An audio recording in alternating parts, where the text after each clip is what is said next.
Yo, what's going on, guys? Welcome. I got a new mic set up, so please let me know if I'm too loud, not loud enough, all that good stuff. I already see ton of people in the chat. We got Zach, Eddie, Brian, Jason P, yeah, Sam Andrew. I saw Matt Waxer in here, the HVAC doctor, Capital and Coast HVAC, Ethan, Tom, bunch of familiar faces. I think Jennifer was in here too. And Andrew Lucas. What's up, everybody? So, welcome to the Reliable HVACR live stream and podcast. If you can't stay for the whole show, you can watch this later on YouTube or listen on the go anywhere you listen to your podcast, all major platforms. So, today I'm very ecstatic to have the guest that we have on today. You guys should already know who this man is. If not, please go check him out. He does a ton of great educational, fun HVAC content. So we have none other than Ty Branaman. Welcome to the stream, man. Hey, everybody. How's it going? You got the little handout already. One of them, yeah. I feel like you have a collection of those now, don't you? I do, yeah. Sometimes, we work in the trade and sometimes we just need a little hand, One or many, yeah. So I appreciate you for coming on the show today. I'm a big fan. I love the educational content, the fun that you have with it, and the ease of following along with what you're explaining, and it helps a lot of us out here. Oh, I just love it that people want to learn. Like, this trade has been awesome. It's taken care of me when life took everything else away. They can't take away the trade. And it's interesting, like what we do, like how it works, the science behind it. And, I just love to be able to figure that stuff out. And then for me, I struggle learning. So I love it when people want to learn and then I can relate to them and help other people out. That's awesome. One thing I can't teach people is I can't teach them how to be interested. But hopefully, if they want to learn more, then I'll do everything I can to get that to get it across to people.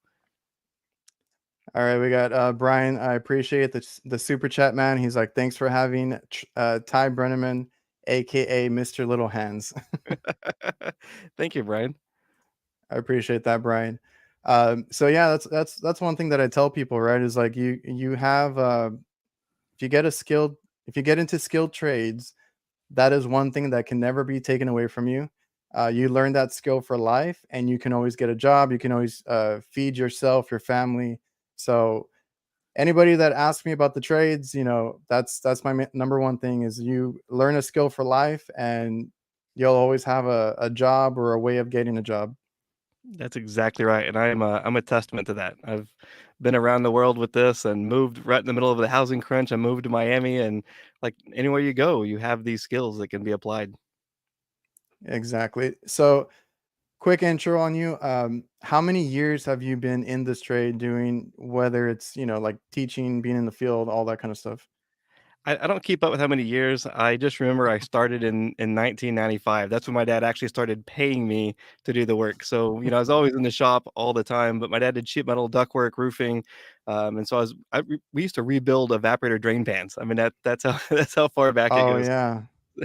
So, yeah, I used to do those. We used to coat them with the cooler coat, and so there's been a lot of changes over the years. Awesome. Eddie, I appreciate the super chat. Y'all are being too kind tonight. I feel like it's the positive energy going around. I feel like you give off that energy, that vibe. So you said 95 is when you started. Are you a second generation then? Or No, how many well, generation? my dad's a sheet metal man. He didn't do direct air conditioning. He did tons of ductwork and Oh, transitions and everything.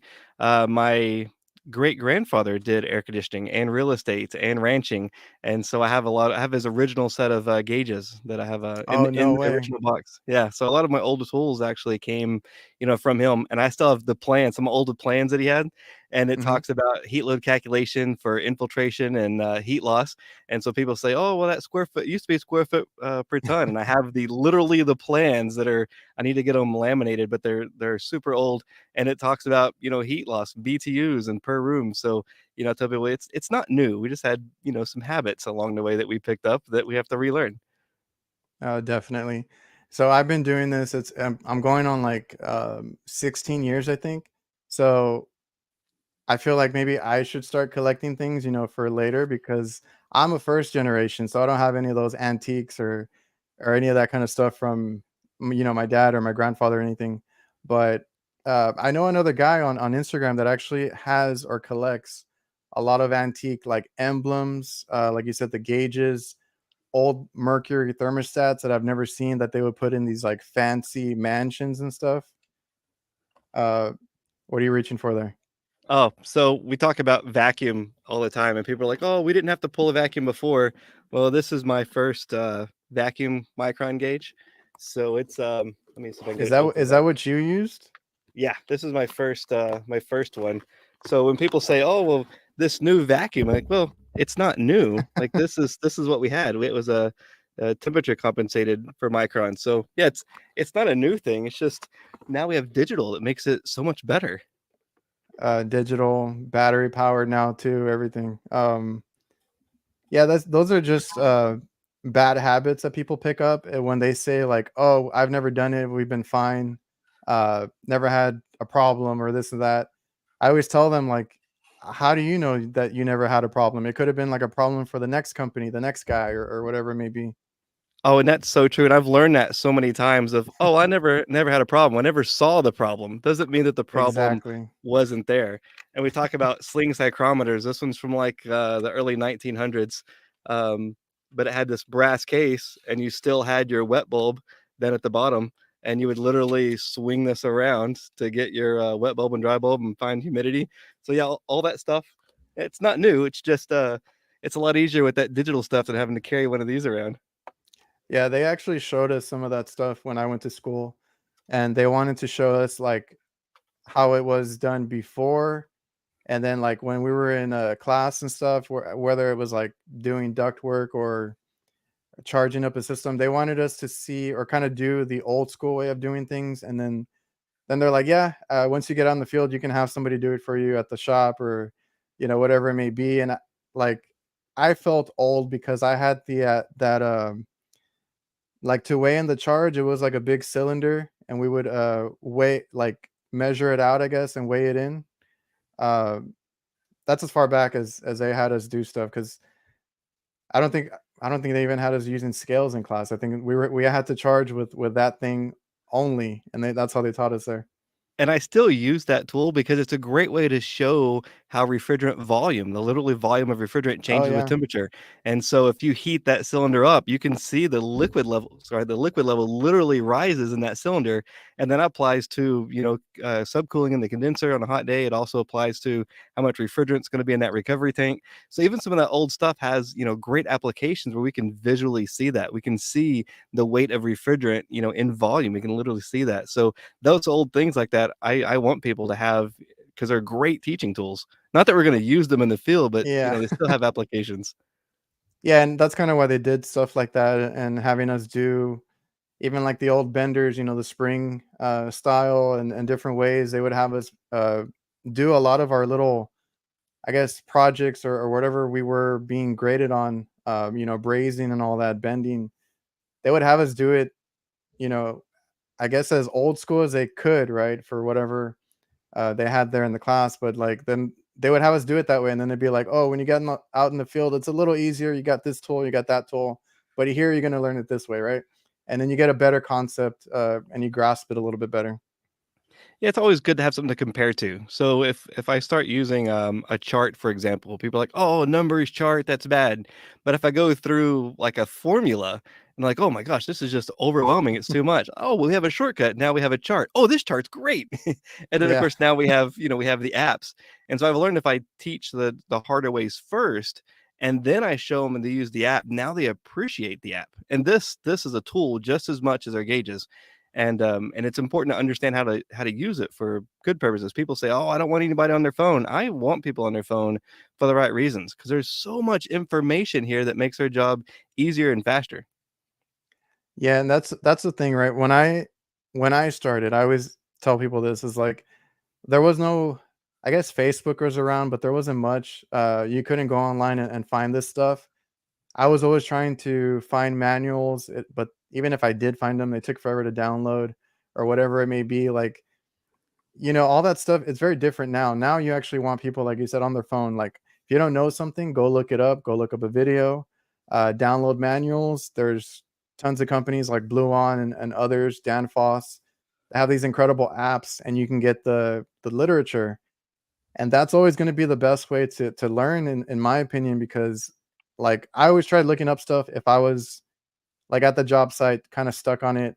My last resort was always calling tech support. I mean, I think all of us have to deal with that at some point, but I try to look it up on my own too. And then if I had time to go home, if I had the manual, like if we did, like an install or put in a new piece of equipment, I would take that manual with me and try and read through it because it tells you how the system works, how to maintain it, how to troubleshoot it. Even there's all that in the back of the book, so the And information is a lot easier now to get. and that's so important. It's difficult to read, right? I mean, it's not a fun read, but you have to make yourself do it. And if you take a highlighter and start highlighting things in there, and the more that you see these words, the more that you look at it, the easier that it comes. But things are changing, even from one brand to another. One brand will say specifically they want the suction line sloped towards the compressor, whereas another brand they want it sloped back towards the evaporator. So even though we see it one way or we may have a habit of one way, doesn't mean it's going to be that way all the time. And then tomorrow they could change it in that manual. So that manual's not I struggle with reading, but those manuals are so important. There's so much valuable information in there. Yeah, and I was never like a school person either. That's why, like, I got into HVAC at my school, at my college, and then like I didn't know what I wanted to be. I didn't know what I wanted to do. I hated, like I hate to admit it, but I hated going to school, right? I hated reading, I hated all these other subjects, but HVAC, that caught my interest. Of course, we have to, if you go to college, you have to take all these courses like your math, your algebra, whatever it is, your basics. And then you get into the good stuff. You get into HVAC, you get into the electrical classes, the refrigeration. I had commercial refrigeration, I had an industrial class. Like at that point, I was like loving it. Of course, I wanted to be in the lab more. I wanted to do more hands-on stuff, but they did a good job where I was at, trying to balance it. But if you really like, there was a point in time where I was just reading reading. Read the textbooks they give you, whatever they recommend, manuals, whatever you can find online. Just try to absorb it while you can, and it'll all make sense, later down the line. And the more perspective, I get people that say, "Oh, my videos really help," or somebody says, "I'm too confusing," and that's okay. The more perspective that you get, the better. So look at many different varieties and start comparing the different things. So something I explain may be really confusing for somebody. Look over at my buddy Craig or Brian or Chris, and they'll be like, "Oh, that makes sense," or now it clicks. Or maybe they're watching their instructor and their instructor's doing his best, and then they say, "Hey, I found this video that helps really explain it." And so it's just that variety. And the more that you're in it, the more that you're immersed in it, the easier it comes. And that's one of my issues with just straight school is because you're getting all of this theory, but without actually applying it, it's very hard for it to stick. I mean, look at how much information we process every day, radio and TV and ads and billboards and driving and customers we talk to in our daily work.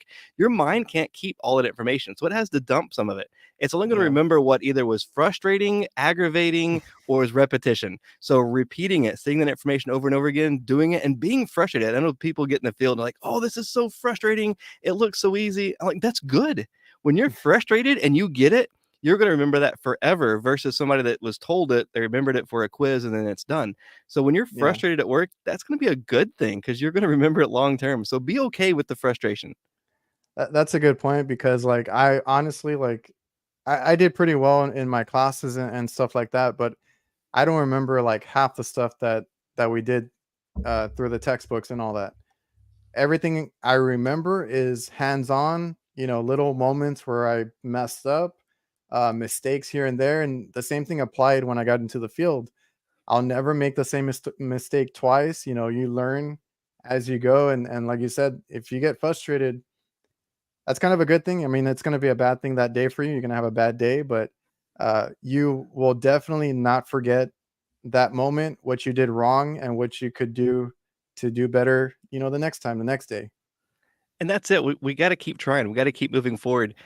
When you ask me about how long I've been doing this, I don't keep up with that because I don't think that it's really relevant because I see people that's been doing it a short period of time that know a lot more than people doing it a long period of time. So just because we're doing something doesn't mean that it's, going to be applied because there's been many years that I wasn't on that learning curve and it felt like it was, a real waste. And I meet people that's, "Oh, I've been doing this for, 40 years." I'm like, "Well, you've been doing it for 40 years wrong. I don't know what to tell you." And it's just that being in that learning mindset. And it's crazy because the people that I go to, the people that just like they make me look like a complete idiot because they know so much stuff. And I go to them and I'm like, "Hey, I need help with this, or I need you to explain this to me." And they always take the time to explain it. And those people I go to that are like, people that know physics and like all this crazy stuff that I could never do, they're always still learning. Like they're still going and learning new stuff and applying new stuff. So the key to it is to keep learning and keep building those skills. Exactly, and that's a good point. Janet, was it? No, clicked on the wrong one. And Okay, so they asked where I was go. from, and I'm originally from Texas, but I've been all over the country and halfway around the world. So originally from Texas, and that's where I'm at again now. So to answer that question in the chat. Oh, so you're originally from Texas? Because I Yeah, I had. was born in Texas. Yep. Oh, awesome. I run into a lot of fellow Texans online doing this, the podcast and the Instagram, and it's good to know a lot of guys out here are sharing, knowledge and stuff like that, and their fellow Texans. Well, I didn't want. It wasn't like I planned on doing this. It was just I love sharing information and helping people. And then somebody's like, "Hey, can you make a video about this?" And then next thing we know, there's here we are with people asking questions. And hey, if somebody wants to learn, like I'll do it. So that's how I ended up on TikTok. So people said, "Hey, there's more younger people in TikTok that really want to know this, and can you make some videos there?" So I started doing that, and there's a learning curve because my generation doesn't naturally do that, but I'm learning because if I adapt to that and help people out, I mean that's our ultimate goal, right? It's not just about fixing the air conditioners, which is great. Building skills with your hands, great, but when you get to Yeah, actually help other people, I mean that's nothing compares to that.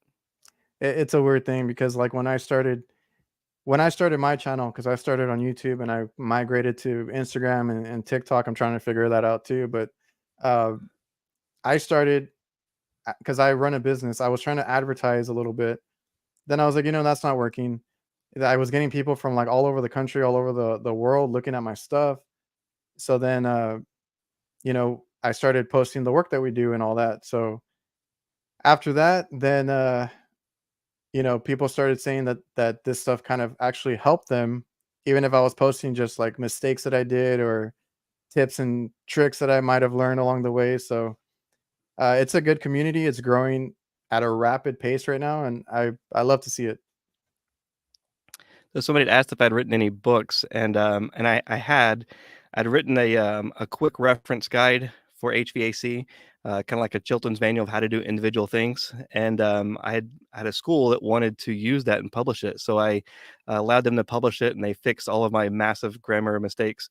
But then they took the book and they said it was theirs, and I didn't have any right to it, even though I'd worked on it for years before I ever went there. So I do have a book, and I have no intention of rewriting it. And the legal stuff of trying to get copyrights fixed is just more money than I could ever have. And so I have done it, and I don't know, it's a lot of work, so I don't know if I'm going to do that again. But the videos are really, I think, the text is kind of, it's just a reference. So I think the videos are more applicable because you can make it interesting to where you're not going to sit down and read something. But if somebody says, somebody's talking about a scroll piece, and it's like, oh, that's interesting, what is that? Even if you don't do HVAC, you can see something that catch your interest, and then you'll watch it and learn. And that's one of the beauties behind TikTok, is I'm learning stuff about geography and Oh yeah. rocks and space, and there's just like some piece there that's not going to benefit me in overall, but it's just interesting. It's fun to learn that new stuff.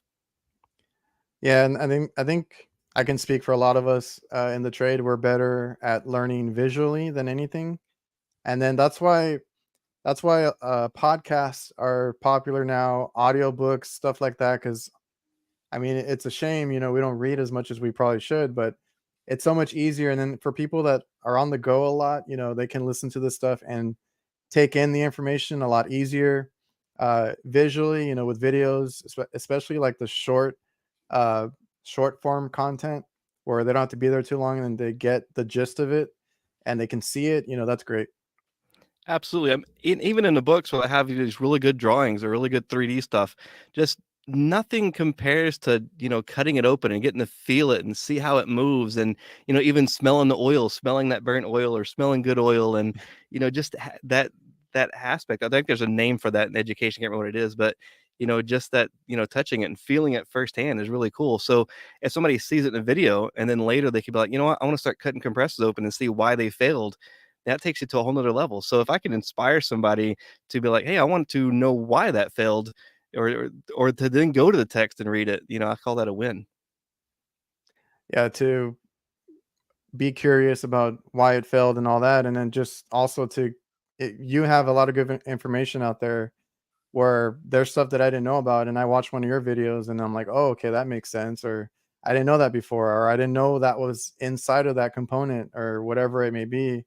And it's always good to have that kind of knowledge, and then you kind of have a better understanding of the equipment you're working on and what it should or shouldn't be doing, or what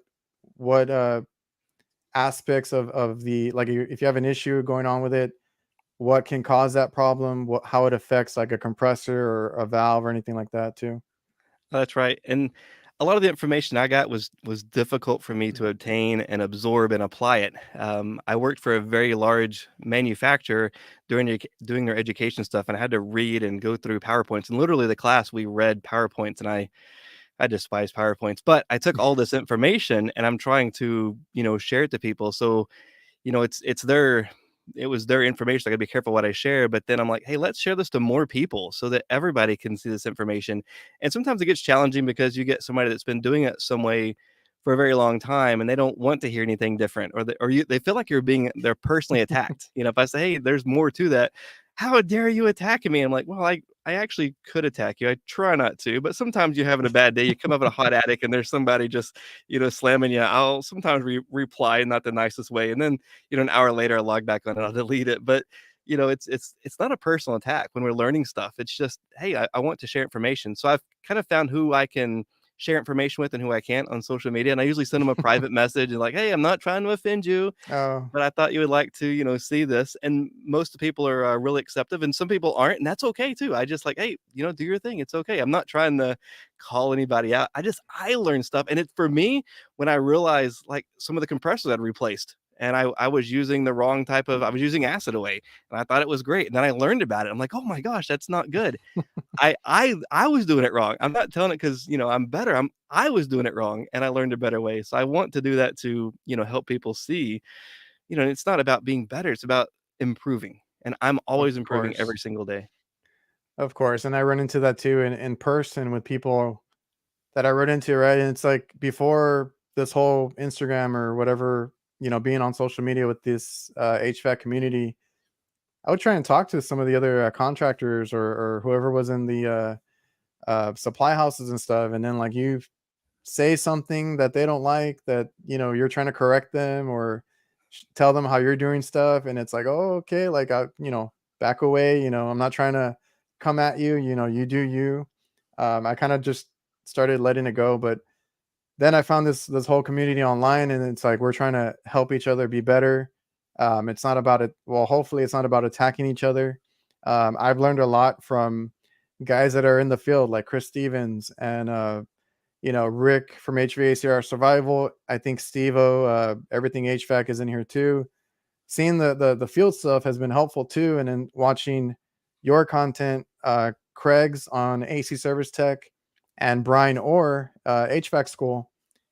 I get to see like, and you guys are awesome for doing the cutaways.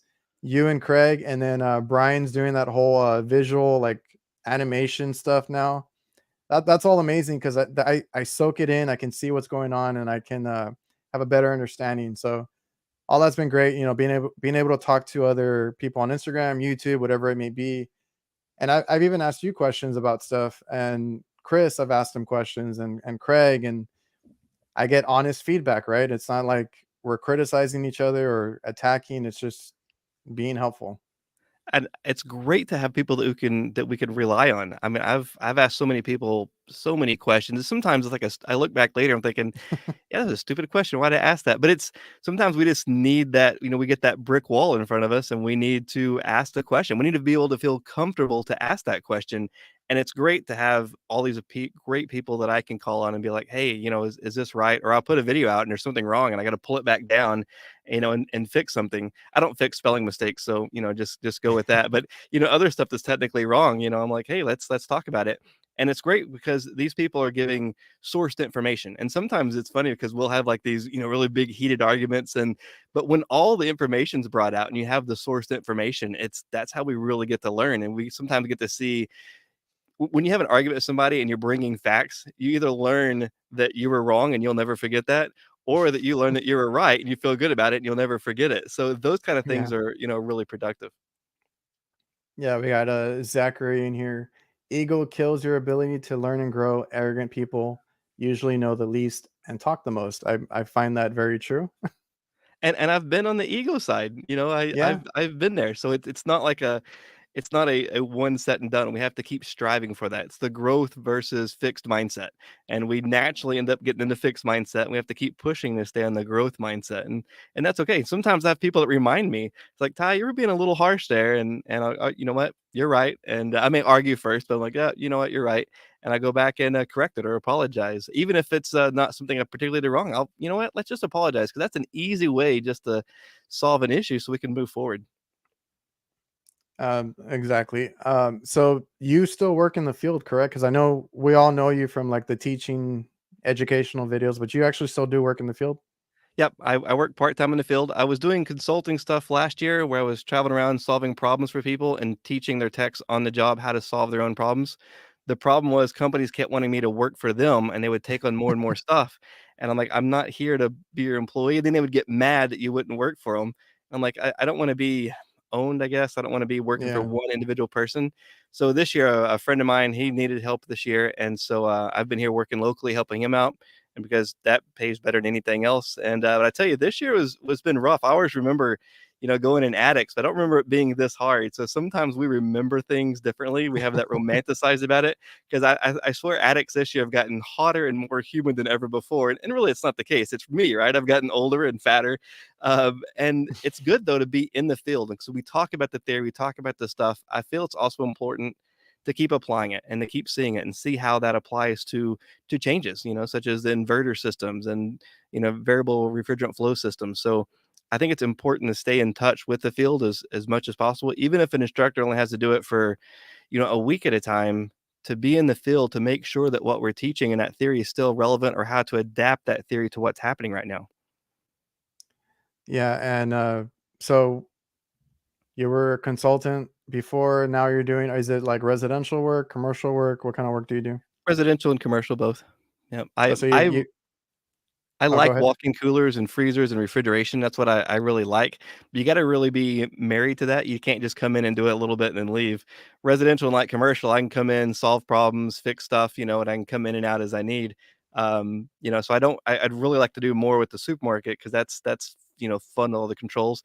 My second thing I really enjoy doing is building science. And that's something you also have to be, married to and settle down to one spot. But I love the building science. I've been learning a lot about that and how to solve bigger issues, deeper issues than I ever looked at before. So that's been really cool. And I definitely want to get into more of that actual testing. And so hopefully, as I travel around our next road trip, I can do some more testing in different climates to see how, to firsthand see how that is affecting different clients. Because Florida versus Vegas versus, Maine versus Seattle is, I mean, they're so drastically different. Yeah, we have. Well, anytime I bring someone on, if they're from another state or anything, I always ask them about the weather, the different things, because like all that affects the equipment and the kind of different problems we see. And I've had a lot of requests for some people from Colorado, so pretty soon I'll have some of those guys on here so we can talk about that whole situation. Where they deal with the different, um, the whole. It's a whole different climate over there. The Yeah, you have to pressure, the all that you have to stuff, deal yeah. with being high, right?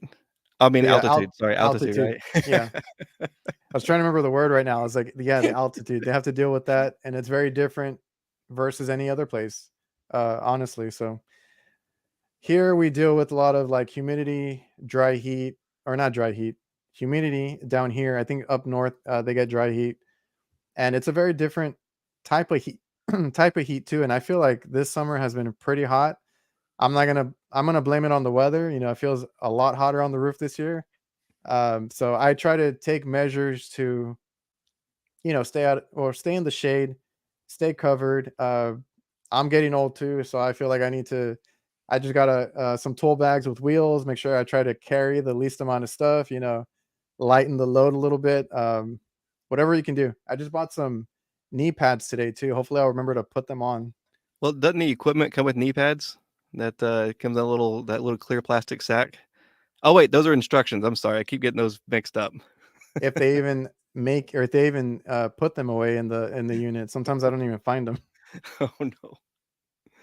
Uh, yeah, so let me look at the And the questions real chat is quick. rocking. I can't keep up with everybody. It is flowing. That's cool. Thanks everybody for being here. That's a great question. I'm sorry I can't keep up with everybody. I don't have any tattoos. I'm sorry. I do not like needles. Just I don't have anything against tattoos. I just don't like needles. So how did you get into the trade yourself? Is I know you said your dad was a sheet metal guy, but your grandfather was the one that was into like air conditioning on that side? Yeah, and I didn't want to do it's not like I was like, "You know what? I want to do air conditioning."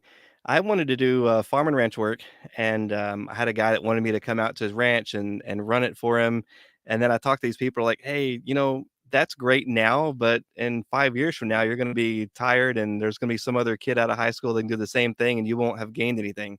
So then I wanted to be a heavy equipment operator, and then I have to talk to these people, say, "Well, one of these days, these tractors will be able to drive themselves, and, that's not a great thing, why don't you, do this or do that." So I just tried a bunch of different things. And then when I got into a different employer and we were doing installs, and I did not like installs. So this guy drove up in this van and he had this big old Slurpee cup and everybody run out and talk to him. I had to stay running ductwork on my knees, pulling flex. But I was like, man, is that one of the bosses? Like, oh no, that's just a service tech. I'm like, well, how do you get that job? Because that's what I want to do. I want to ride around in the van and come talk to people and not even have to get out of the air conditioning. Like, that's what I want to do. And I was like, oh yeah, you got to learn stuff and you got to read books and stuff. I'm like, sold. Like, I will do it. I will figure it out. And that was my goal. And I didn't let anything get in my way. And I got in that service van and I realized, you do have to be in the attic, but it was so much better than being in that same exact location all day. And so I absolutely loved running service calls and figuring stuff out and something's new and different. And that's, ADHD before we had a name for it. The ADHD people make the greatest service technicians because they like chaos. When everything's wrong and they're going in and they start looking at this problem, that problem, and they're starting seeing everything that's happening, and then they find out the connection between things and they fix it. And then they fix it and the customer's happy and you get that boost and you feel Oh good. Then yeah, you go to the next house and then you can work all night long doing service calls. And so ADHD, I've learned over the years is great. They make it's a great position for a service technician, and then from there, just, kept learning and asking more questions. And, I've had little sidetracks where I wanted to be a chiller technician and spending all winter pressure washing the chilling towers and then running the rods through. I was like, that wasn't fun. And then I wanted to be a boiler maker. So that was one day being a boiler maker. I was like, nope, I don't want to do that. And so, I've just tried different things. I think it's important to just try different stuff and then yeah. take your passion with you. What if you're sweeping the floor? Just be the best person that ever swept that floor. Do it the best that you possibly ever can. That's a good point. And yeah, the whole I tell people that too. The whole ADHD, the ADD thing. I never said that I had it or claimed to have it, but I like being in different places, traveling, seeing different kinds of equipment, being at different locations throughout the day. That's a day's work. You go to several different spots, fix several different problems. They're not all going to be the same, and you get a variety, and it keeps me, I guess, entertained. I don't get bored of it. And if I were to sit at a desk all day or do the same thing and be in one spot, granted, I love all the guys that do the awesome install work, construction, all that stuff. That's great for some people, but for some people like us, we want to be out there, you know, uh, getting challenged and doing different things throughout the day.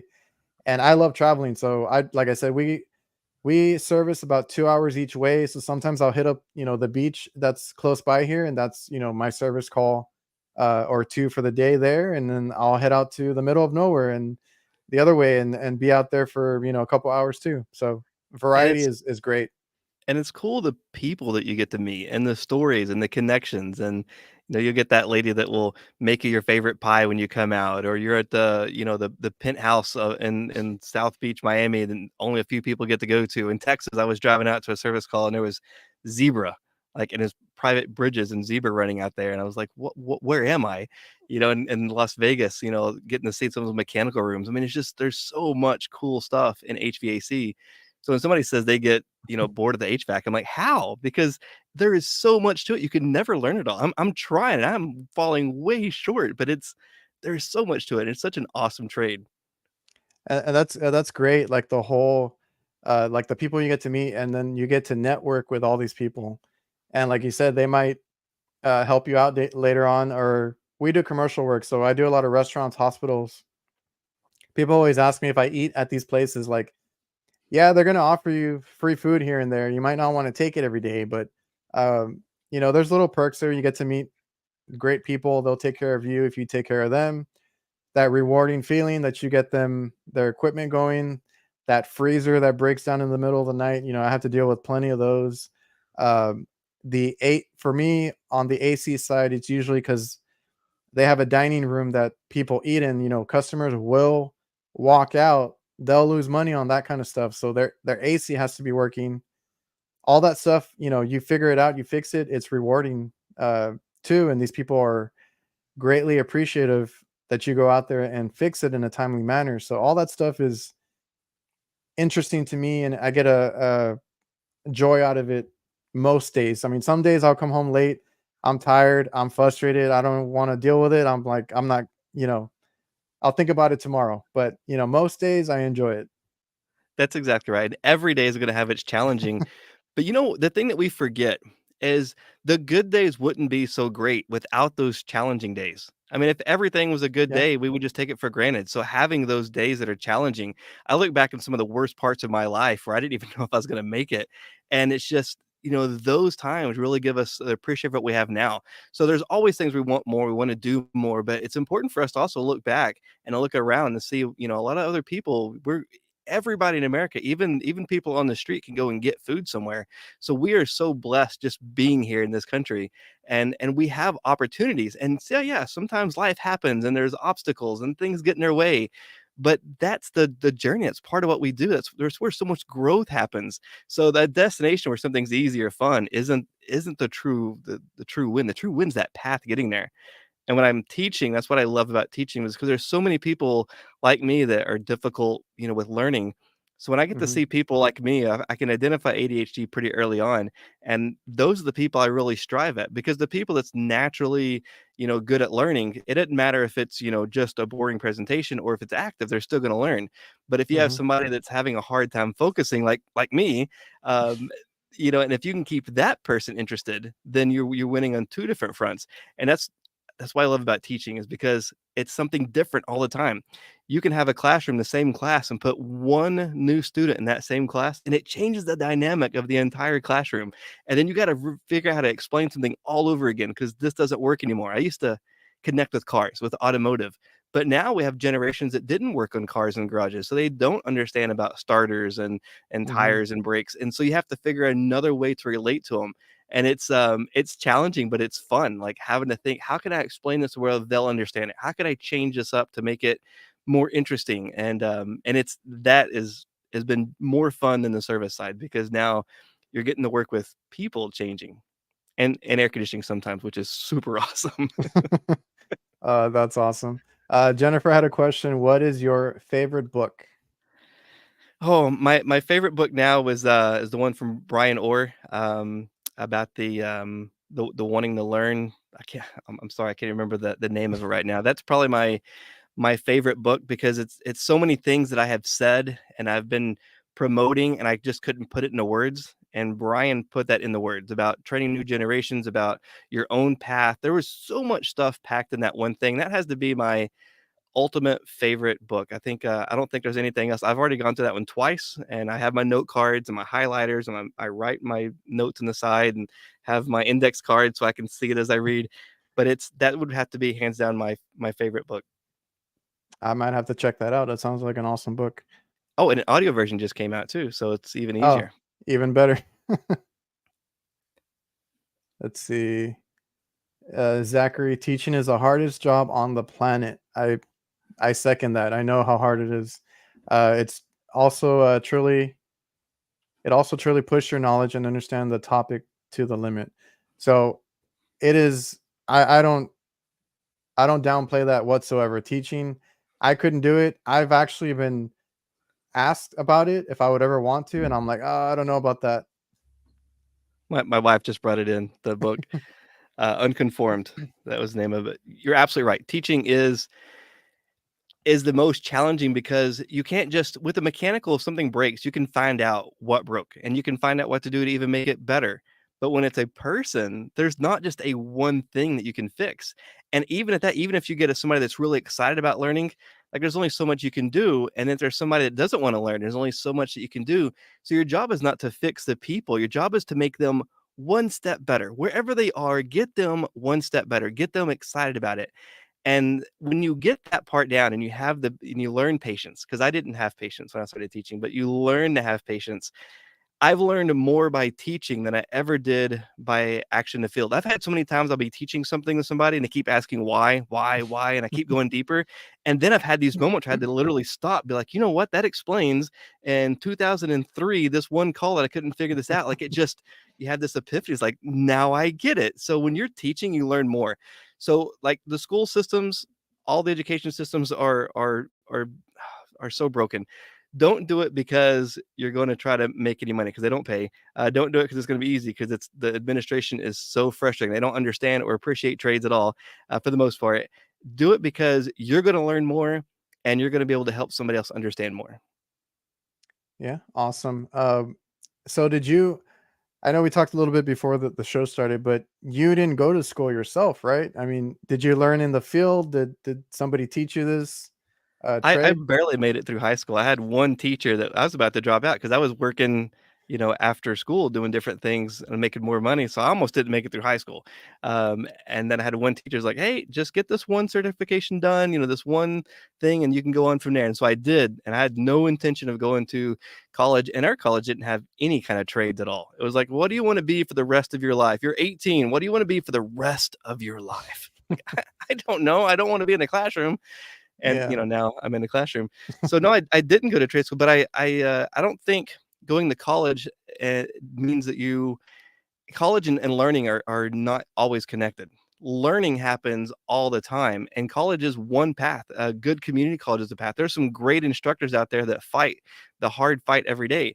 And there's also instructors out there that, they've given up on the fight. That's just they've been broken down by administration, or, maybe they've only have a few years of experience, and they just got hired at a school.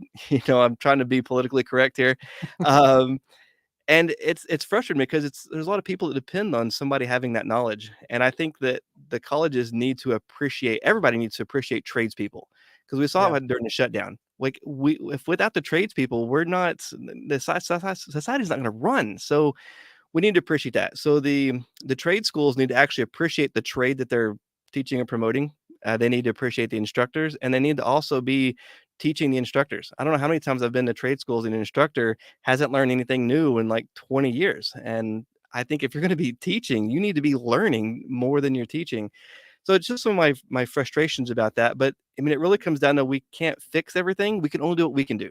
So if you're out there and you have somebody that you're teaching or working with, help them the best they can. If you have somebody online that's trying to understand something, answer it the best you can, whether it's in text or make a video. Even if it's somebody changing filters. I hate this when people say, "I'm just a filter changer." That job is so important. Let's give that person a respect, because those filters, we've seen what happens when you don't change filter. So go into a commercial job, if somebody's changing filters, let's give them that respect. Like, yeah. And then let's let them move up. Let's motivate them. Hey, you want to learn more? Hey, let's move you up into the next thing, or do it part-time. So now they're excited about this great career. And I love this career. So let's get people excited about it. And I can't fix the industry. But what I can do is the people I'm directly connected with, I can do as much as I can with them. And then maybe they can do a little bit more with somebody else. And that's how we fix it. Yeah, and like that's the whole thing with the social media stuff is like I'm glad that more people are posting because you might not think it's helpful or of importance to you, but like the next guy, the guy coming in to the trades, a kid might see it and they think it's interesting and they want to get into it. That sparks their interest or something like that. We need all this content. So if you guys are just changing filters, talk about it, post about it, teach somebody about it. What do you do on your filter change? What do you do on your maintenance? Some people don't even go through the whole system. Maybe you should. Maybe you should teach them how you do it. All that's great. I encourage everybody to share what they know, and then you'll learn. I mean, you'll learn also as you go, but just share as you go. Um, And cut stuff open. Be curious yourself. When you look in here and you see there's a blue tint in there, what caused that? Why did that happen? And then go find the answers. Be curious yourself, and then don't be afraid to say you don't know something. And then if you're whoever you're training, whoever's people are watching you all the time, and hopefully they'll be like, "Hey, let's find out," or they'll look it up, and everybody works together. But yeah, cutting stuff open, seeing how this works. This floating seal, I didn't know about this 2 years ago. I didn't know what this was. Such an important piece of this compressor and how it works is that floating seal. So be curious, and be curious when you're training people. Be curious on yourself, and learn, learn, learn. There's so much out there. yeah, we need to pass this knowledge on and stuff like that. Like I can't wait, to kind of show my kids about the trade and at least to check little things or know little things because even if they don't get into the trade, maybe they can know how to work on their car, know how to work on their house, be a handy person around the house, stuff like that. Because being in HVAC, at least you do a little bit of everything. You do plumbing, electrical, construction. You're demoing stuff too. Like there's a little bit of everything that goes into it, and it's a good trade to be in and to learn different skills. And kind of be you get to be helpful outside of HVAC as well. That's right. When I was in Australia, I couldn't do HVAC because the laws and had to go through their whole entire school program, and it was frustrating. But I went over to the sugar mill, and they had a job opening, and I went give my resume, and they're like, "Oh, you're a Friggy, mate. Oh, well, you can do anything, mate." And so I got a job working as a fugal operator in Australia, and the sugar dryer, and all this mechanical stuff. And I just related everything to HVAC. But what we do in HVAC, and we have to understand plumbing, thermodynamics, mechanical stuff, hands-on things, electrical.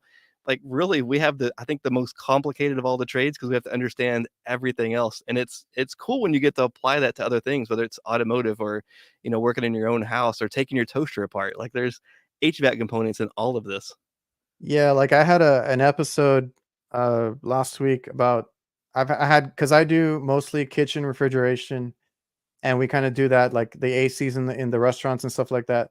So I kind of have a niche there, and I had other guys that also did kitchen work, and they did a little bit of both. They did the cooking equipment and the HVAC side, refrigeration, all that.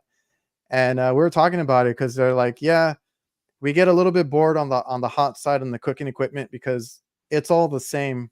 I mean, nothing bad about it. My dad does that kind of work, and it does take a lot of knowledge and keeping up to date, just like with HVAC on all that equipment. But one of the guys brought up a point that you might like refrigeration more because there's more variables in it. The outside temperature has a lot to do with how certain components work, like on a walk-in freezer, stuff like that. Ice machines have so many dependent parts. The fan cycle switches. All this other stuff that compensate for whatever the ambient is. So there's a lot of factors in it, and that's what I also enjoy about it, and you have to take that into account as well. As like is like I've been working lately for some walk-in boxes that are just falling apart. The doors are falling apart. The box itself, I'm telling them there's infiltration everywhere. It's not sealing properly, and they wonder why they get condensation, humidity. The temp takes forever to drop and stuff like that. So we have to tell them and kind of educate them a little bit about all these other factors that come into play, and you have to constantly be thinking about, you can't focus on one thing, right? It's not always low on charge. It's not always something simple like that. You might have a bad door, a bad seal. Something might be going on with, like I said, a fan cycle switch, or something that has to do with the outside factors. That's so true. I mean, I went to one not too long ago, and the door was completely split apart where it had been frozen, and they kept screwing it together, and they had a fence latch on it trying to make it connect. Did you know back in the 90s we had flavored ice? Did you know What that? do you Yeah, we had flavored ice? vanilla ice back in the 90s. We had vanilla ice. It was quite popular. Never heard of vanilla ice? No. Oh, dude, you had me Sorry. going for a minute. I was like, all right. I was like, I'm interested. Go ahead. But yeah, I've been dealing with that lately too, and we on that show last week we talked about like also like because we do kitchen work, like I said, a lot of these reaching coolers, they're open case coolers, they're prep coolers, they're not designed to cool all day if the doors are open and all that, like if it's left open. And I'm like, sometimes you go in there and it might be the AC not working, right? You got a bunch of hot air and that cooler's working 10 times as hard, and stuff like that. So there's factors and variables that are tough, but they're also interesting. And somebody had a good point in the chat was to take things open and see why they failed, especially things like start kits. You take those potential relays apart and you get to see how many times those contacts are closed. Start Yeah. kits kill compressors. When they stick closed, it'll take a compressor out. So yeah, opening up, even if it's a relay, control boards, pop those pieces open, see what overheated, and be curious about that. Doesn't mean you're gonna have to solder control boards, but there's people now starting to do it, especially with these inverter systems, and you have these Yeah. fuses that are brazed on there. So start doing that now with some old stuff you pull out. Start seeing why it failed, and take a gas furnace and take all those pieces out. Build your own training boards and try different things and see build that curiosity, see why it failed, what happened, and could you not on a customer's unit, but when you replace that one little part and make it work again, because these are things that could help you out later, especially now with more and more inverter stuff. Yeah, like when I started, I was just, replacing parts because I knew they were bad or whatever it may be. Then I started getting curious, I would take apart the contactors, like you said, the relays, like the potential relays, figuring out like what happened. Did they, was it the contacts? Did they get welded shut? Stuff like that. Because in like a walk-in freezers, coolers, single phase, they have those whole starting components. You have the potential relay, the start capacitor, the run capacitor. And I started telling people because it happened to me. I would replace one and then like it would fail again.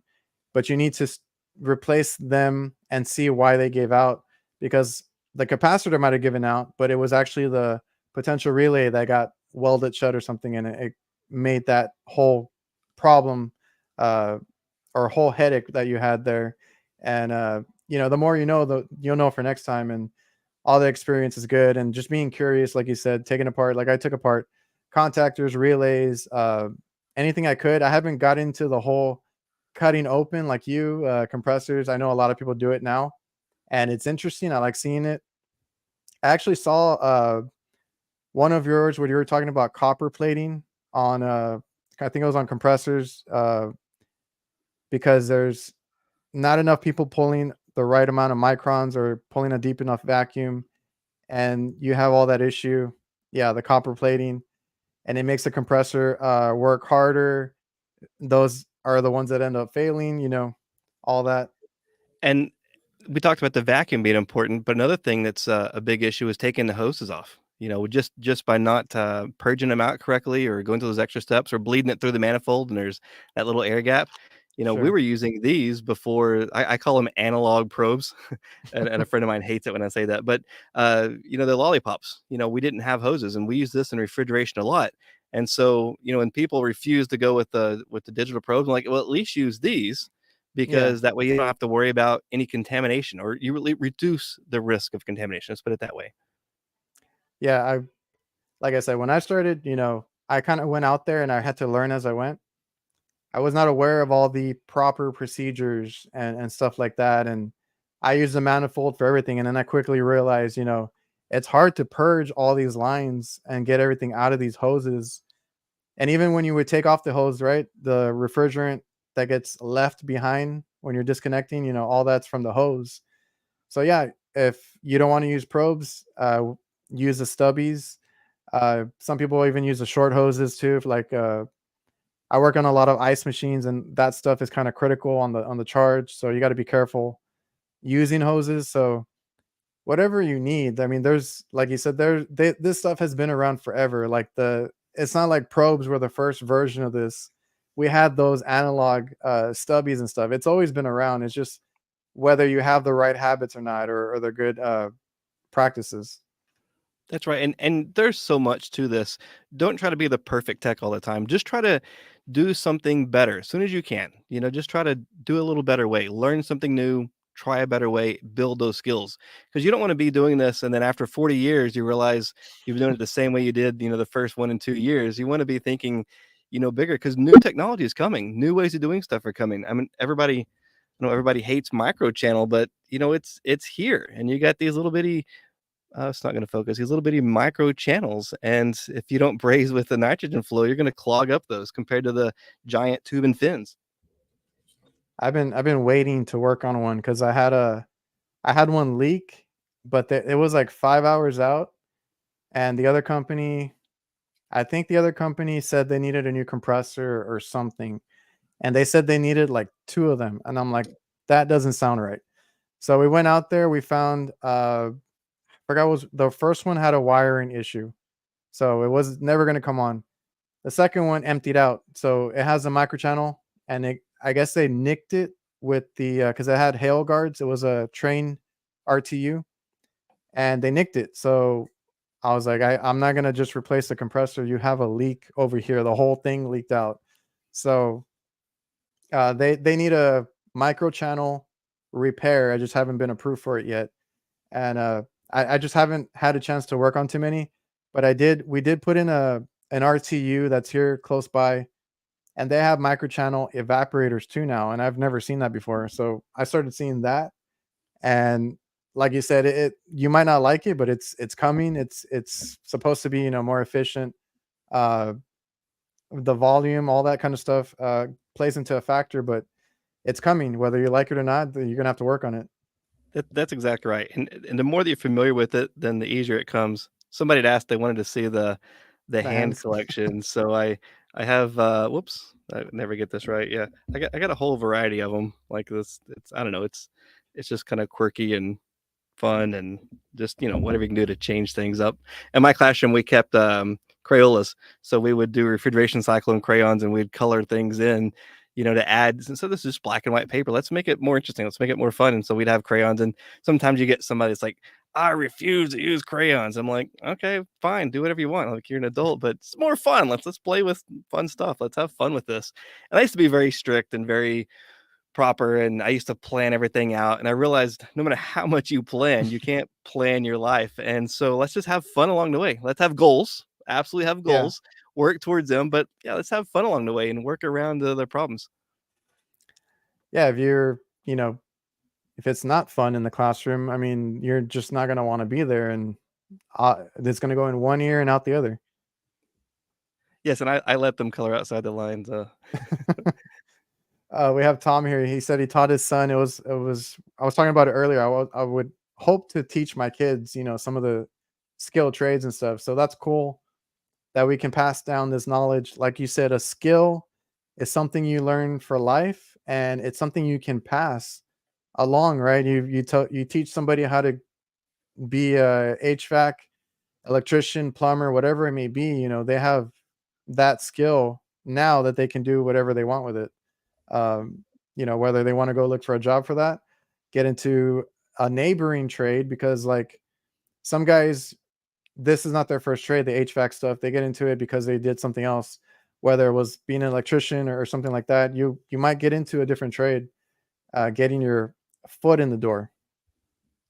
So I've had students that left HVAC, and I was like, they were great students, and there's a variety of issues, and I've explored it to see why people don't stay in HVAC. But sometimes it's just a matter of somebody got started doing something, and then they realized, man, they like plumbing better, or they like electrical better, and it's just that's okay too. But also HVAC's so big, I'm like, try different things within the trade. But I think with plumbing and electrical, it's very structured. You come in and you do this, you do these steps, you move up, you do these steps, and you move up, and there's very little cells. In HVAC, we have lots of cells, and it's just like sporadic, all these different directions you can go, and some people Yeah. move up super fast and just be overwhelming for a lot of people. So that's why I say when we're doing training or helping people, and they're not interested in it, be talking to them about other things. And it's okay if somebody, leaves to go do something else. But if they're leaving because of our bad attitude, or we're taking home Yeah. problems to work, nobody, it's not helping anybody. It's not helping you. It's not helping, your apprentice or whoever you're working with. No, and that's another thing too, is you can get into HVAC, and uh, in my opinion, you can find something that you might like. You can be working at a counter, you can be working sales, you can be a service guy, an install guy, a sheet metal guy. You can narrow it down, to a certain trait or expertise, if you will, and just do that. Or you can do a little bit of everything. Like there's variety, and I think that's what people look for is, they want to find what they like to do for the rest of their life, and it's different for everybody. For me, it's service. I really love the refrigeration side. I do a lot of commercial walk-in boxes, ice machines, that type of stuff, and that's what I like. And everybody's different. That's right. And there's different stuff for different folks, right? That's the thing. But whatever you're doing, just be the best at it. Do it the best that you possibly can, and then you build those skills. Even if it's something you dislike doing. I despise duct cleaning, and that's a whole nother conversation. But when I did them, I made sure that I was doing them the absolute best that I could possibly do it, and that I tried to be that nobody else could do it better. So those are skills that you build, and nobody can take that away from you. You learn. Even if I learn there's reasons that I don't ever want to do one again, I did it, and so I learned the ins and outs and whys, and I read about it, and like, let's find out the facts about duct cleaning. is it going to be an issue? And sometimes it is, and sometimes it's not. But doing it all instead of just taking a hard path of yes, it's always bad or yes, it's always good. There's a lot more details in there, and that's what's cool about a lot of what we do. We want these like quick things of, oh, the TXV only do subcooling. It's like no, no, no, no. That's a good way to start, and it's important, but we have to look at superheat, or I don't, there's so many things that we just have these little shortcuts we do, like, oh, everything needs a hard start kit. It's like, well, used to, but now we have scrolls. There's a lot of things, and then people get offended by that. It's like, no, I learned it that way. A lot of things I learned from some really awesome people that I will always respect. Some of the things they told me weren't completely true. And I've learned some of the things I've taught in classrooms I didn't teach correctly. And I learn later. I go to these other classes and I learn, oh, I did that wrong. And I can't go back to all those people and say, hey, I did that wrong. But I try to make a little video about it and post it. So when people get mad about it, when I'm saying something different, I just try to remember that, I used to believe that same thing, and I used to really believe it because people that I cared about taught it to me. But it just goes back to sometimes you have to go back to the books, or things change. Like now we have PE oil versus mineral oil, and there's a lot of differences in that one thing alone. Or why don't they make them like they used to? Man, could you imagine us being on a cell phone or a dial-up phone right now? Like, oh, back in the day. Well, I'm kind of glad we have cell phones and digital information. So not everything built today is better, and not everything is bad either. So just adapt to it and learn, and help somebody else out whenever you can. Yeah, it's a great point. Real quick, Josh, appreciate the super chat tip for Ty's jokes. He probably was referring to your vanilla ice joke. I'm pretty sure. So speaking of leaks, we're talking about leaks in the coil. Yeah. Every time I go and get groceries with the wife, there's always leaks in the vegetable section. Like every time, it's right near the lettuce. It's always leaks. I'll let that one set in. Okay. Well, I don't know if Josh is still in here, but he appreciates the jokes. Let me see. What were we talking about? HVAC. the whole hour. Let's see.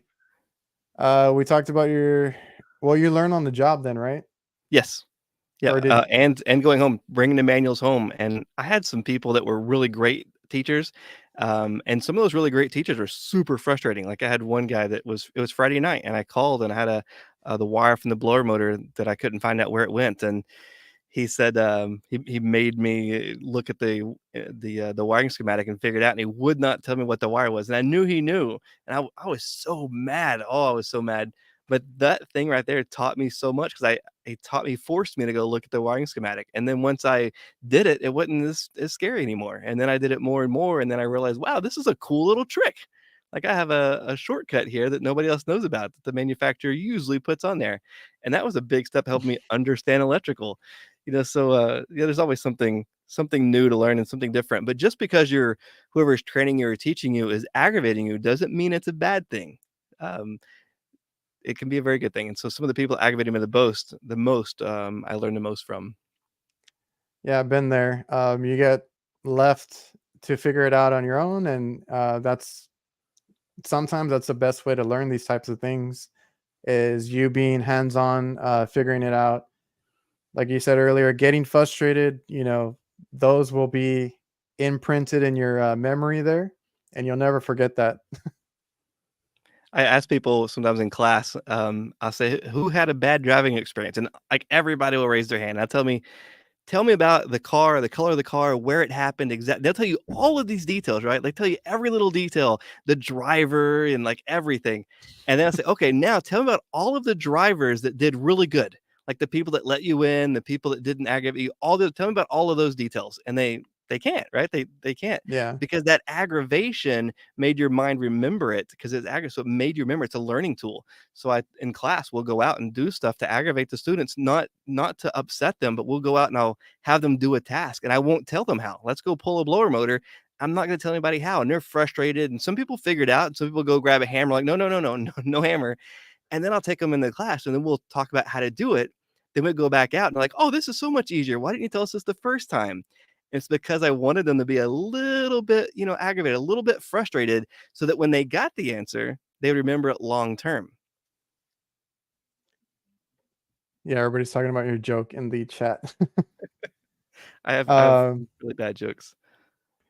so so this whole the classes you teach and all that, do you teach anywhere in particular, or do you?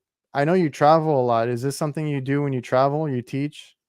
I do. I volunteer at schools, meet people on the way. Sometimes there's companies that will pay me to come in. They'll pay me to come out of the way to come do a class for them.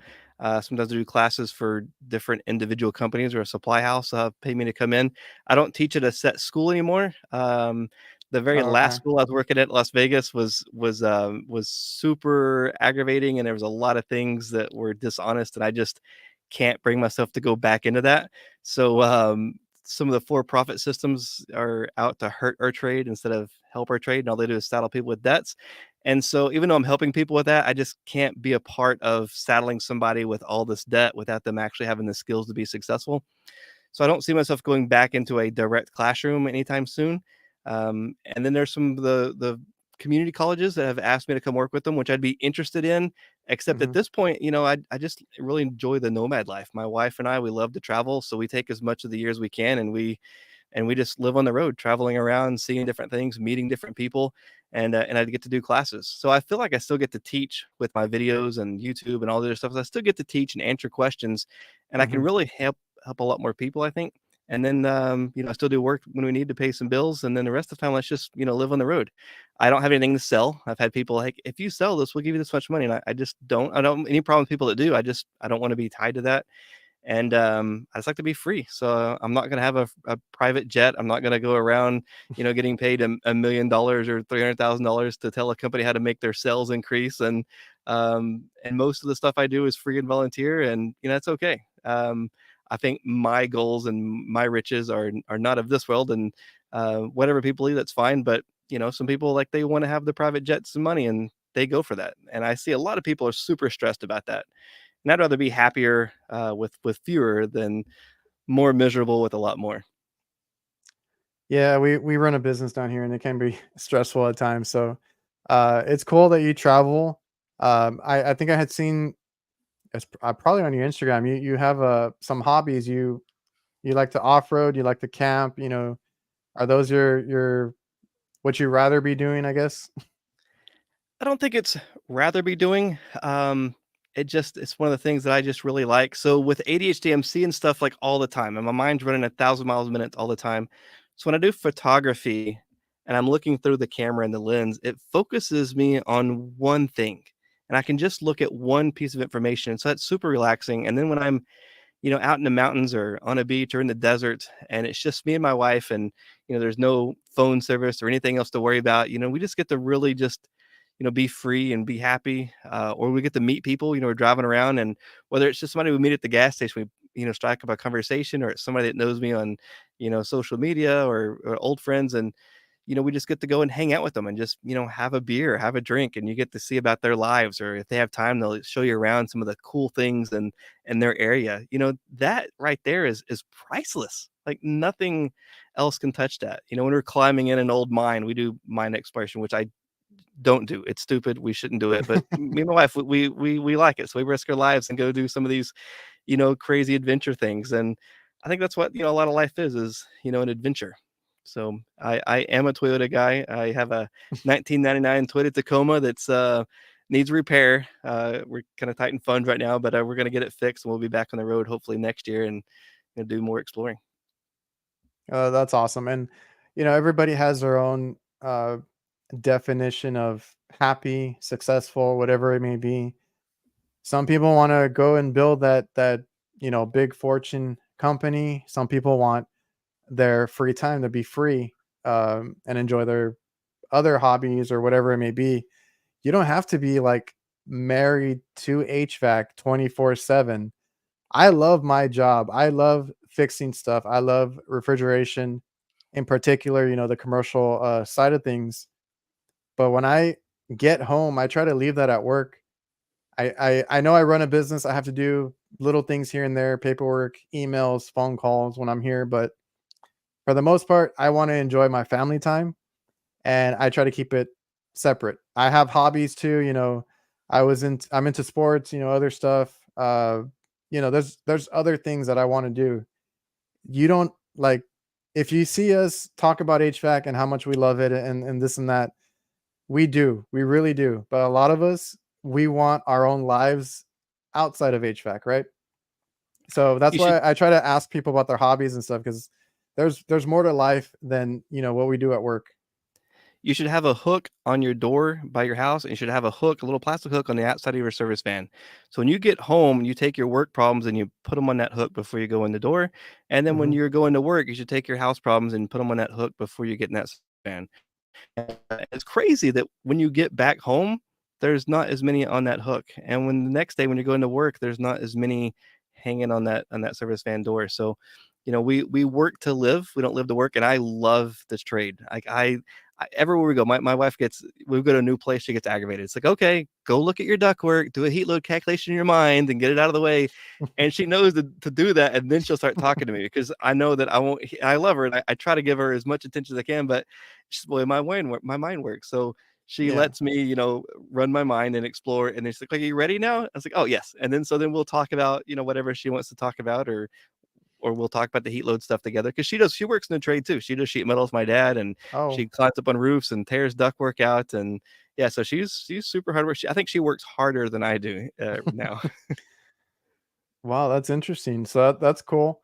That's something that we don't, I guess, talk about too much. It's like, you have this life at work, but you need to figure out, how to separate it, how to keep the problems, like you said, both ways, because I've been there. You bring your troubles to work and you don't have a clear mind to get your job done, and vice versa. You bring your frustrations home, and it affects your family. So, like you said, that's a good way to put it. Try not to keep the problems from interfering with each other, leaving them at the door. Good advice. And I think everybody needs to know that, needs to acknowledge that. And it's easier said than done, right? I mean, it's Yeah. something you have to practice, and sometimes I need people to remind me.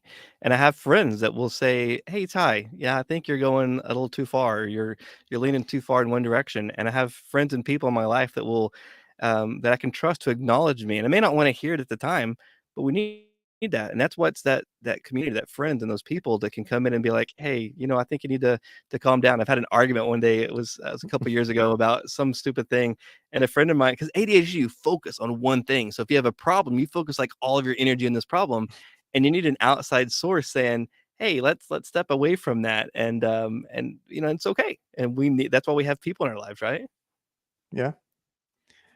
Uh, that's just one of those topics, we don't really talk enough about, but we're supposed to, tough it out, get over it, whatever it may be, and there's these things that we have to deal with, and I love what you're saying about your relationship.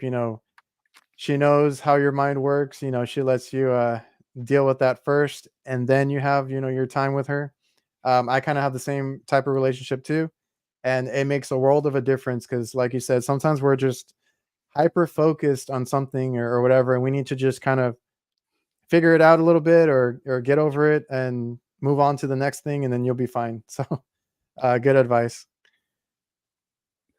Yeah, my wife's in the chat, and she's definitely the better person in our relationship because she knows me so well. So if I'm aggravated about something, she'll just like walk off and just and I have nobody to argue with. And it's like, okay, well, I guess it's gonna be done because she won't argue.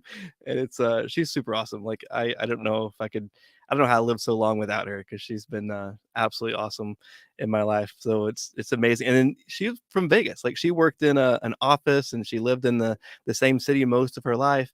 And then from there, she quit her job and we've traveled. We travel a lot, and she lives out here in a barn with me. And we, go for night walks, with her spotlight and the dog, and then we go out, traveling again. And she's up for it. So yeah, it's pretty cool that she's able to give up so much of her life to go, hang out and do this crazy dream of ours.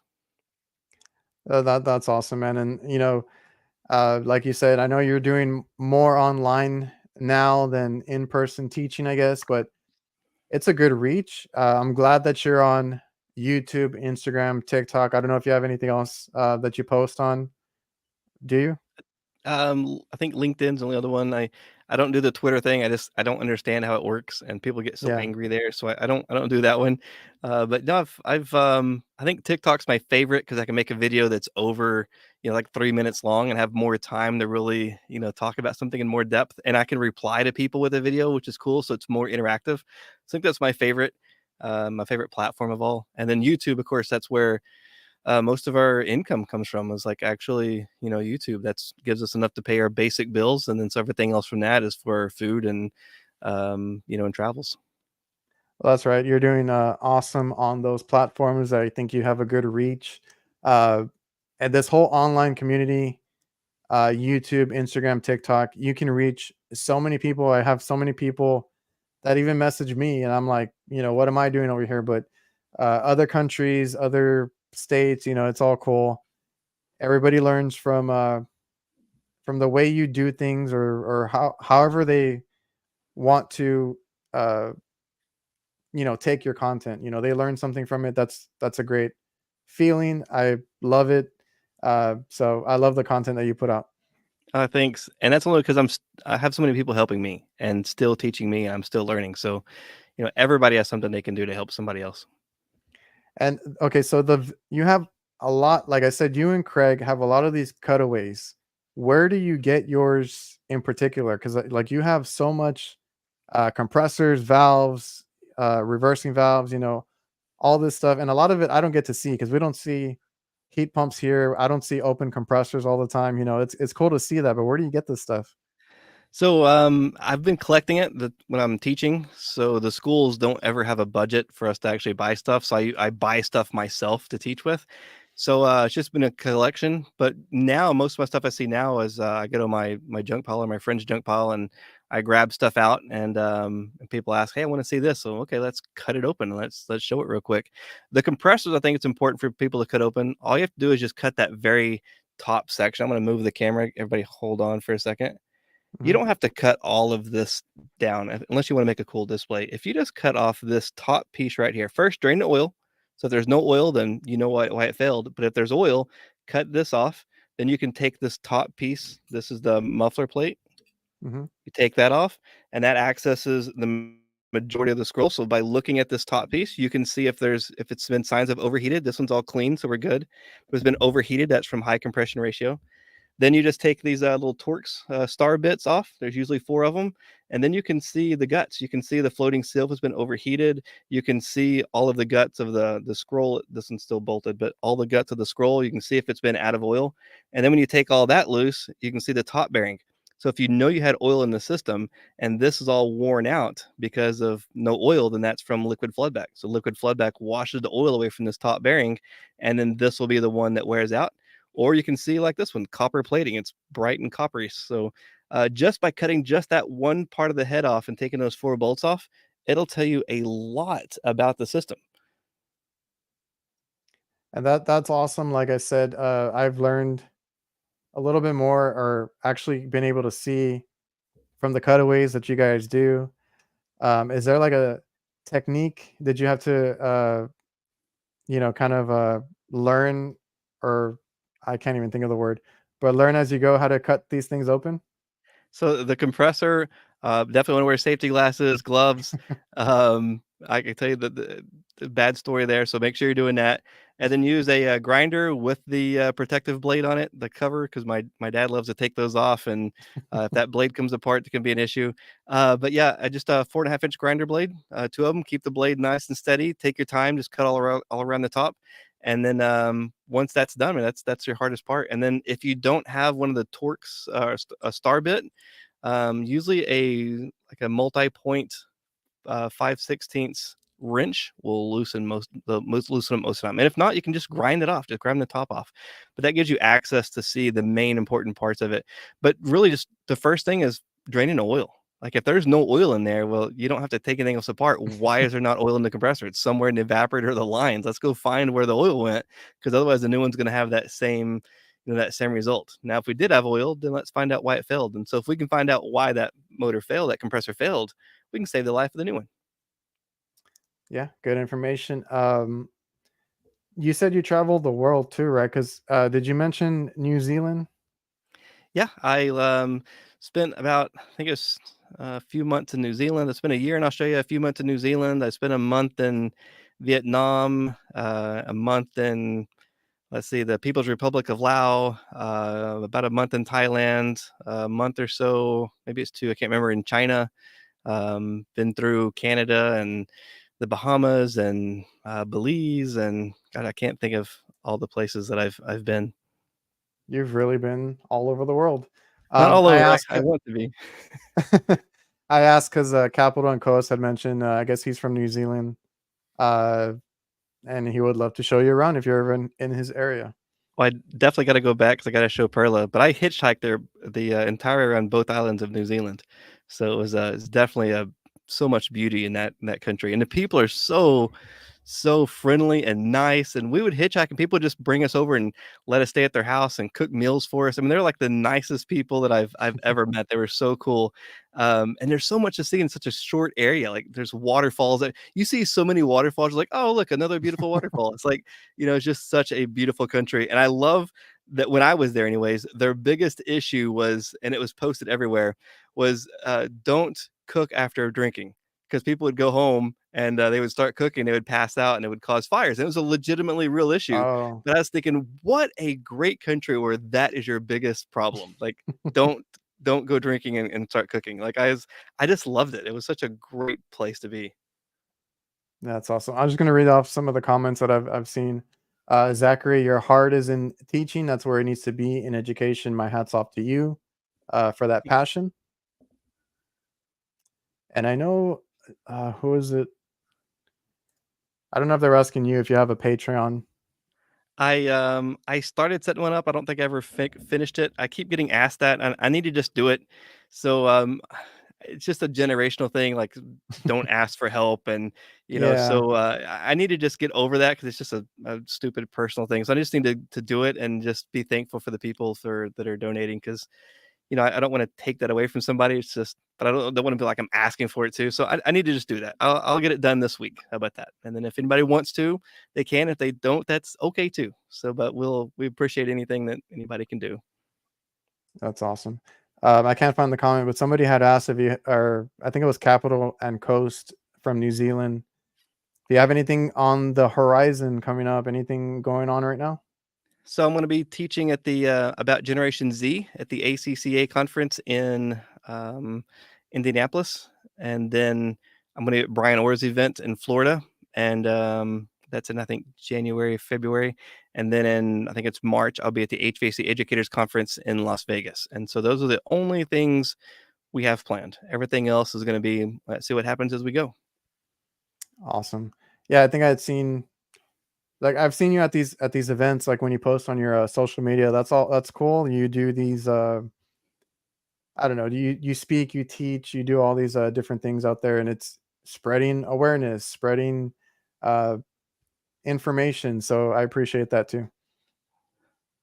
And you're doing great. I mean, I love the fact that we have this community. Like you've come in and you've found a way to connect with so many people. And then all these people in the chat, I apologize, people. I can't keep up with everybody in here and all the names, but I mean, how awesome is that? There's people here on on a Tuesday night and they're here listening to HVAC and they're wanting to learn more and about their careers. I mean, that's awesome. We didn't have that, back in my day. We just had the people at work that threw tools at you and yelled and talked about back in their day, everything was better. And now we have these communities where people are supporting each other and we can learn of other opportunities. I mean, I think that's really awesome. Yeah, they the chat. I try so hard. There's so many people in here, and I appreciate everybody who tunes in. I try to get through the chat. I know it gets overwhelming sometimes, and like you said, on a Tuesday night, I appreciate everybody who comes out on their free time. Right? They have to. A lot of these guys have to get up for work tomorrow, including myself, and I appreciate everybody who comes out. Um, what was I gonna say? Matt here. Oh well, your point about the whole the being able to teach and not be yelling at the next guy or your apprentice or whatever it may be. That's the other thing is they always talk about the shortage of techs of people that we need more people to get into the trade. we also need people to stay in the trade, because I've heard so many like horror stories of like, oh, I didn't like it because of the senior tech or whoever it was. They didn't want they were afraid to lose their job, or they didn't want to teach, the next guy or anything like that. We need to get rid of that as well, because just like, we're trying to get people into the trade, we need to keep them, once they get in, we need to keep them in the trade as well. That's right, and that's what we can do. I mean, so if another coworker is being like mean or whatever to somebody, I don't like to use that word mean, or just being obnoxious or rude to somebody, don't go to try to change the other coworker. Take that person, be like, hey, look, I can't change that problem, but if you have questions, come ask me and I'll answer them. And I know sometimes we got to get a job done, right? I mean, we have to get things done. We got the heats on us. We got to get it done, and that's okay. But just let them know, look, we're gonna knock this out.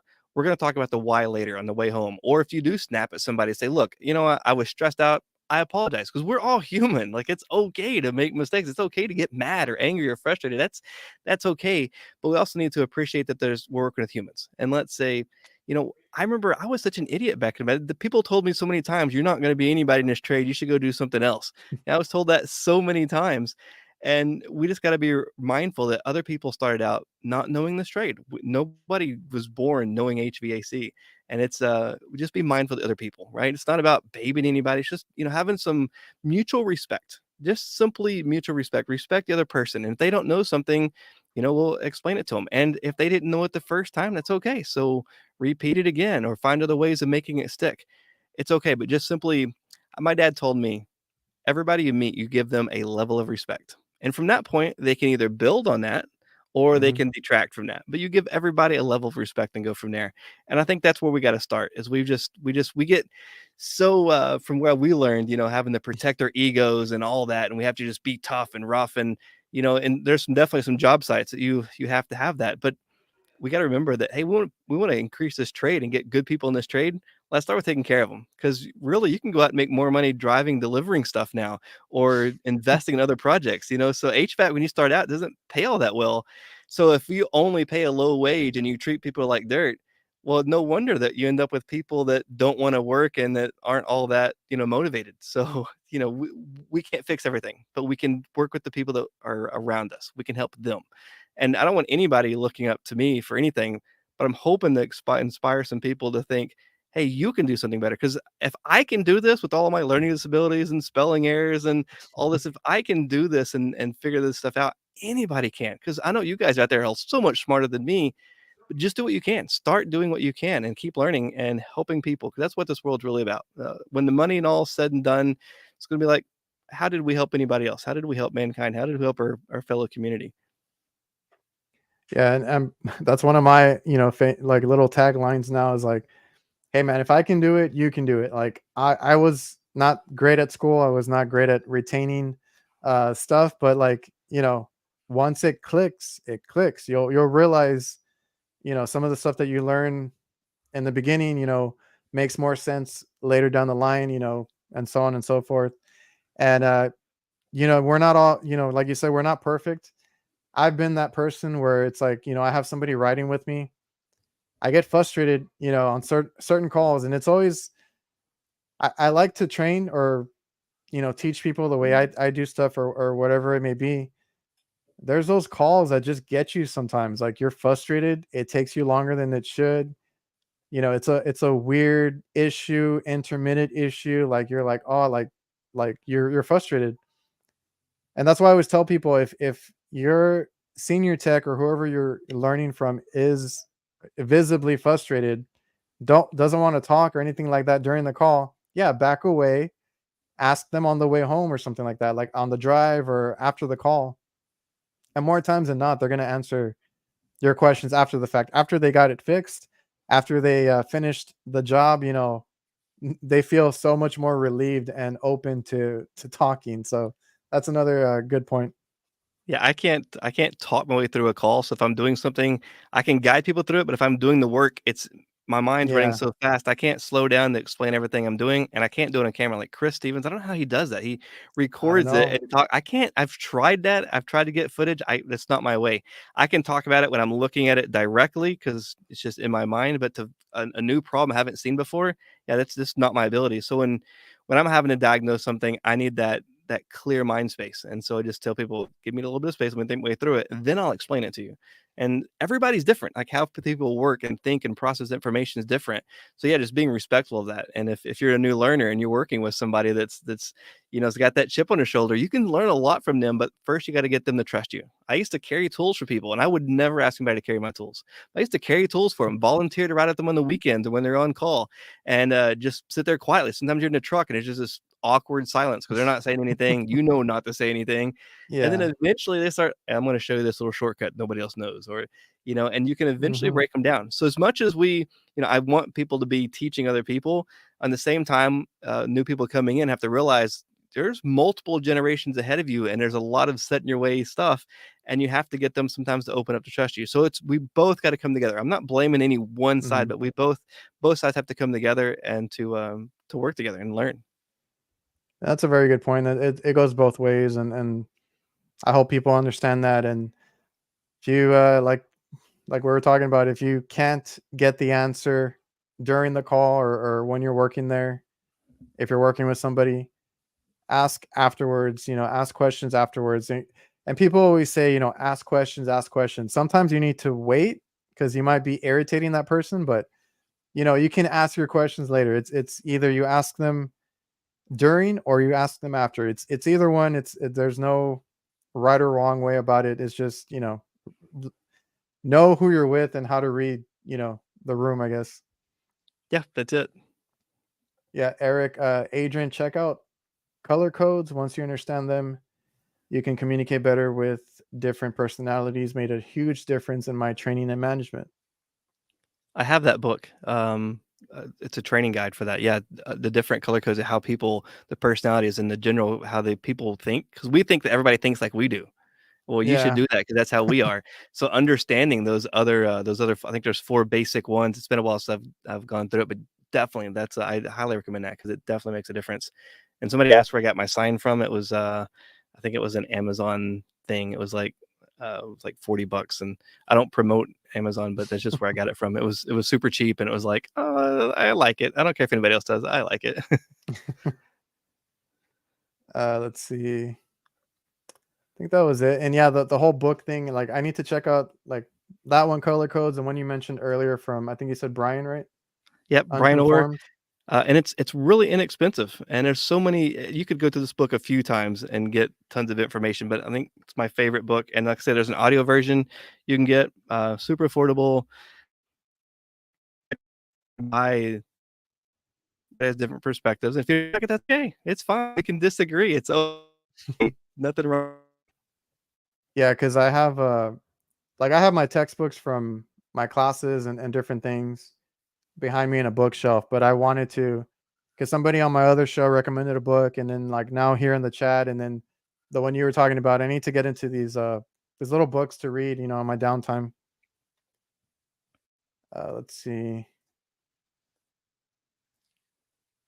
Tom, I've had so many people ask to work for me for free. They just want to learn, but the liability is so high around commercial stuff, ladders, large moving fan belts. Same here. I have a lot of people now that I guess I have enough viewership and things. I have a lot of people that are local to me and they just want to learn. And I feel very bad because I'm like, I run a business. I can't have that, like Tom says, that liability. Um, but I need to figure out a way. But this whole YouTube, TikTok, all this stuff, it's the easiest way that we can kind of pass on knowledge for free, honestly. I mean, there's so much free information out there, like you, Craig, and Brian Orr that are like educational, and there's plenty of guys that show how it is in the field, which is what I try to do. Like sometimes the book stuff might not match the infield stuff, and you might have to think on your feet a little bit. So the best way for now is to learn for free on the internet wherever you can, and yeah, and I get you, Tom. I've had so many people that, and it's good to see that. Good to see the the want to learn and the drive and all that, but it's hard. I if I could, I would hire everybody, that comes to me, but it's not that easy. Oh, we got LED handyman. I can't remember his name right now, but he said he met you, and I saw you all posting pictures. I forgot where it was. That was the Natural Refrigerants Conference, or yeah, I think it's Natural Refrigerants Conference in California. There you That was go. cool. I learned so much stuff there. That's a big thing. There's so much stuff to learn. CO2 and all the natural refrigerant stuff, and it's like, wow, it just gets overwhelming sometimes. But it's fun. It's exciting. Like there's something new around every corner. Yeah, I know. I had Brett Wetzel on here a few weeks back, and I was like, dude, talk to me about the CO2 stuff because I know nothing about that. He's a cool guy. We talk all the time. He's always got some new thing, and he gets to work with stuff that I don't have any access to. So when he talks about, "Hey, Ty, you know this? I'm working," I said, "Brett, back up a little bit because I've never seen what you're talking about. So you gotta explain it to me first, and then we'll talk about it." But it's great to have somebody like that, who's sharing this information because there's not that much heavy commercial stuff out there, and he's on that podcast sharing information. So awesome that people are doing that. Oh, and here, Total Tech, thanks for your enthusiasm. It's inspiring. I don't know where you get the energy to do all this and have that positive. It always comes out in your videos. Like there's no way around it, and I love it. I just don't know how you do it.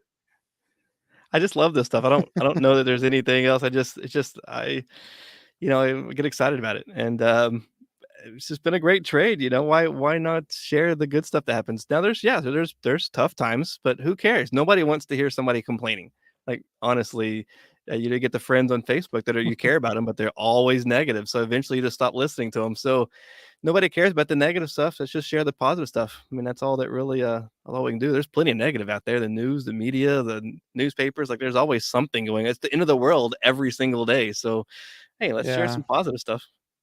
yeah, and that's what gets me too. Is like I try to keep all that negative stuff out, and I'm better for it. It's I don't see a point in having anything negative in your day to day. Bringing you down, getting you more stressed out, anything like that. So definitely, the way to live is to be positive. Uh, Tom here. See you at Brian Orr's symposium if you're going this year. I will be there. That's my favorite event of all of them. I mean, that's my favorite one. I will say I bought the digital ticket uh, last year so I could see you because I know you were presenting and stuff, and I enjoyed it. Lots of great speakers at that one. I hope I can go to one of them in the near future. We'll see if that comes around, but uh, that one is more like it's a little more personal. It's not as crazy as AHR and all that, and I think I would enjoy that one a little more because the AHR ones are fun, but they are very overwhelming. AHR is the first time you go, just don't plan on anything and just walk through the exhibit hall. Don't plan on any classes or just go to the exhibit hall and go quickly because you got 3 days, you're not going to see everything. So the first time, just no plan, just go through it, just soak it in. And then the next time you can plan some things to see. But it is awesome. Eric asked if about training to go to anything you can Yeah. go to anything you can go to that you can learn. What is your local, even if it's a one of those sales things at a supply house, there's still information that you can get out of that.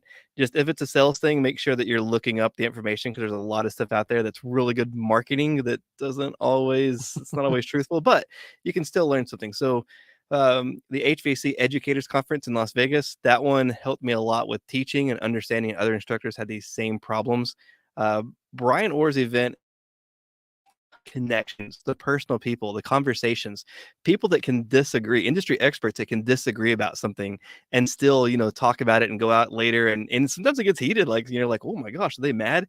And then later they're out having dinner and laughing. And, that is so awesome. And just being around, good friends and you seeing the people in face, that's really awesome. But there's so many good conferences. Like I went to the first natural refrigerants conference and a lot of that stuff's outside of my day-to-day stuff, but I loved it. I mean, it was anything you can do. Let's just break it down to whatever you can do, just keep learning. Yeah, like you were talking about supply house. I was gonna bring that up too. Like if they have anybody in there that gives good information, just take it. It's there for you to take. And they also have free food most of the time. We would do like the ice machine stuff when Manitowoc would do the trainings. Collect as many little manuals as you can or whatever freebies they give out, and anything you can, just anything you that pertains to your field. Take the initiative to go and attend if it's close enough to you. If like here we had a lot of them that come by, ice machines, different manufacturers that come through. Any of the supply houses will do stuff from time to time. So uh definitely helped me a lot when I started was just going to these things and going through the manual. They'll have equipment there and they'll let you look at it. They'll explain anything new that's coming out. So those are good to go to. Let's see. There we go. Thanks. You guys are both very inspirational. I appreciate that. Thank you. So anything else you want to Oh, sign off on? we could talk all night, like, I'm but trying I'm I'm happy. trying not to keep up. I mean, I'm trying not to keep everybody up all night either, but that's definitely true. I don't even think I got through all my talking points, honestly, but if I bring up anything that I have left on this board, it's probably going to have us talking like for a couple more hours. So maybe another time we'll do this. It was great having you on here. A lot of great content and knowledge that you pass on. I really appreciate you for having me on here and introduce me to your community. A lot of the people I see in other groups and new people I see on here, and that's just really cool. That's what it's ultimately about, this community of stuff. I love it. Yeah, and that's what keeps me coming back every week. I never planned for this to be like an actual legit podcast or anything or a weekly thing, but these guys keep showing up and I know they love you and they appreciate what you do. I know a lot of people are excited to have you on the show today. So like I said, thank you for coming out, taking your time or taking time out of your evening. It was great talking to you. And like I said, I love the content, loved all the TikTok videos and YouTube. Thanks, man. Keep it up. Keep up the great work. Everybody keep up the great work. Have a great one. Everybody inspire somebody or each other and let's keep this thing going. I'm gonna cue the outro. I have to stay for that, so you can stay, dip out, whatever you need to do. But I'll see you guys.